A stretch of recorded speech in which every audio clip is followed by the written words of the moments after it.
Balance ton sport. Balance ton sport, les news. On parle maintenant de la mise en pause de la rénovation du stade Coubertin de Lausanne et on en parle avec Jackie Delapierre qui nous a rejoint sur le plateau. Bonjour Jackie. Bonjour. Merci d'être avec nous. Je te demande pas si ça va Jackie, ce matin je trouve que c'est un peu énervé. Hein. Un petit peu, oui, un petit peu quand même. Peut-être un peu plus, surtout beaucoup d'incrédulité et puis beaucoup d'interrogations sur ce qui s'est passé la semaine dernière à la commission d'évaluation du projet de la transformation de Coubertin. Mm-hmm.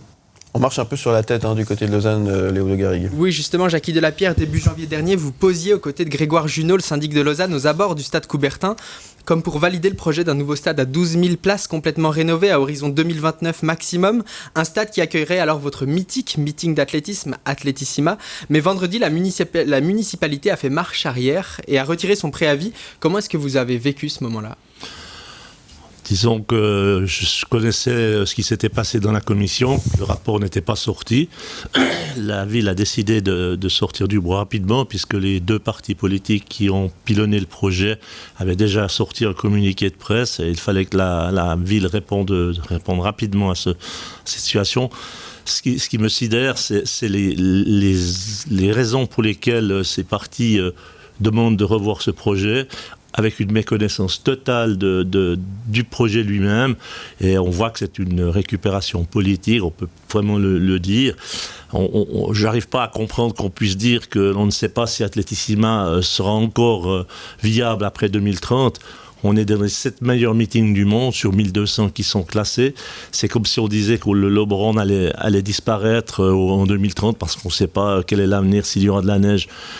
Nous avons notre licence qui est échue en 2030, mais nous sommes déjà en discussion pour la prolonger jusqu'en 2035-2038. Donc il n'y a pas de feu, il n'y a rien. Simplement, on a été honnête de dire que pour aujourd'hui, la licence est échue comme pour l'ensemble des meetings de la Diamond League, comme pour le Weltklasse Zurich, mais elle va être renouvelée. Vous ne pouvez pas être 5e, 7e meilleur meeting du monde et qu'on vous mette à la porte. C'est comme si on enlevait le Lobran ou bien Kitzbühel. On marche sur la tête, comme vous l'avez dit en tête. Et d'autres choses qui ont été émises dans cette balance de dire que c'est pour Athletissima que l'on crée ce stade.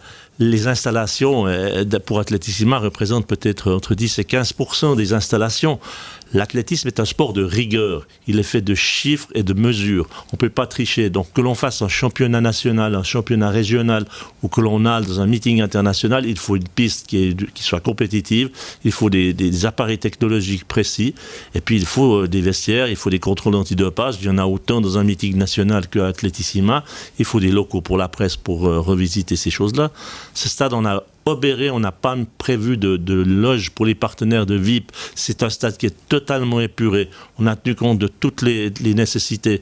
Mais lorsque dans le comité des Verts, j'entends qu'on se pose la question des batraciens qui pourraient être éblouis par la lumière et avoir des problèmes auditifs parce que le stade serait tout prêt, je crois que vraiment là, on a dépassé les limites.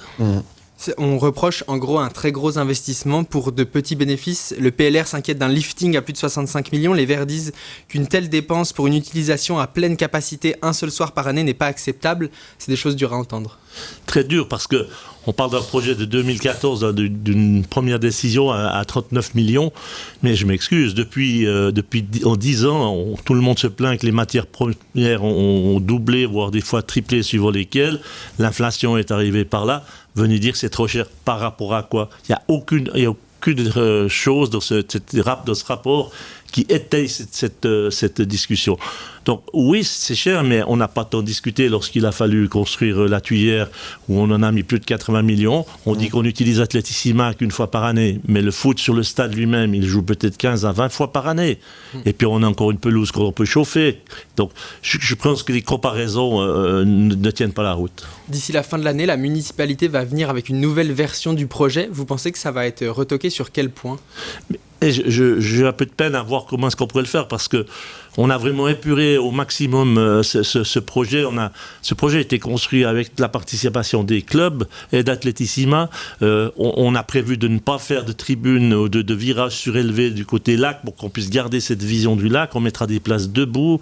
Je l'ai dit, il n'y a pas de loges VIP qui sont prévues. Tout ce qui est prévu dans ce stade sont des choses que nous avons besoin techniquement pour réaliser Athletissima. Et puis venir dire que c'est Athletissima, il faut savoir qu'Athletissima, c'est 2 clubs, c'est le Lausanne Sport et le Stade Lausanne Athlétisme. L'association qui régit Athletissima a dans son board et dans les 2 clubs. Donc c'est les 2 clubs qui ont créé Athletissima. Et puis il y a quand même une histoire. Si les 20 km de Lausanne existent, c'est parce qu'Athletissima les a créés en 82. Et il se passe beaucoup de choses. On soutient la jeunesse. On a un peu plus de 250 000 francs de notre budget qui part pour le soutien aux athlètes et aux clubs. On ne peut pas s'entraîner en hiver à Lausanne parce qu'il n'y a pas de piste intérieure. Ils doivent aller à Aigle. C'est nous qui payons le loyer. C'est 35 000 francs. Donc, il ne faut pas venir nous dire que Athletissima, c'est le problème de ce projet. Il y a beaucoup d'incompréhension. Absolument. On l'entend bien, etc., etc. Qu'est-ce qui se passe à Lausanne? Il y a une autre aussi raison qui me paraît aussi importante, c'est quand même la capitale olympique. La moindre des choses, c'est que la capitale olympique ait au moins son stade pour faire de l'athlétisme dans des bonnes conditions. Ça me paraît élémentaire. Ça pourrait être un risque pour Lausanne de ne pas en avoir.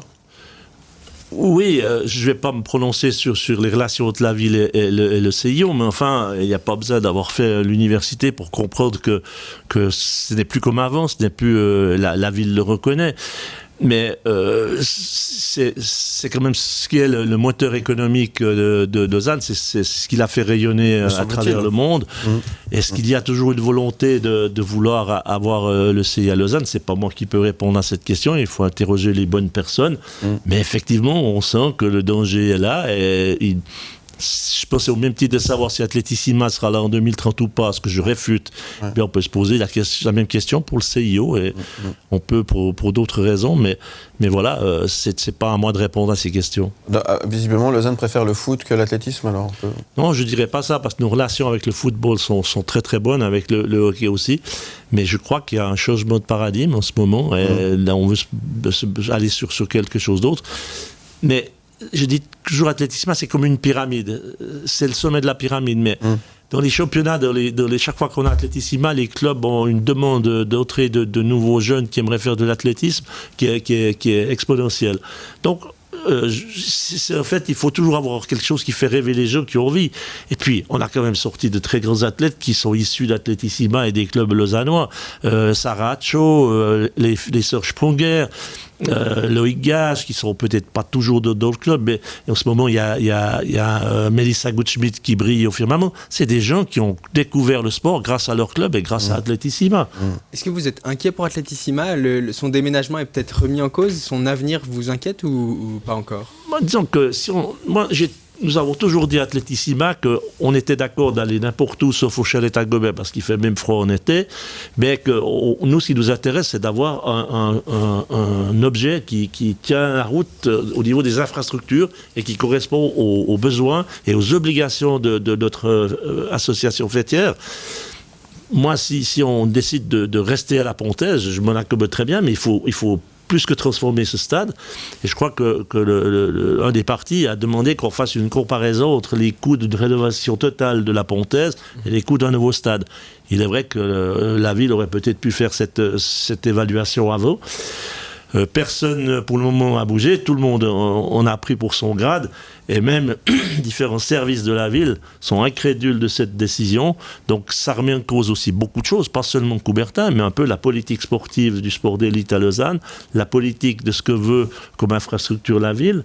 Et il ne faut pas se cacher derrière 2 gros morceaux qui sont la Vaudoise Arena et le stade de la Tuyère. Il faut voir l'ensemble du sport, et l'athlétisme est le sport de base. Lorsqu'on veut faire du football, il faut d'abord apprendre à marcher et à courir. Merci beaucoup, Jackie Delapierre. Le message est bien passé. On suivra de près ce dossier Coubertin qui connaît des rebondissements 2 mois après avoir dévoilé le projet du futur écrin. On rappelle qu'Athletissima, ce sera le jeudi 22 août prochain, la prochaine édition. Merci beaucoup.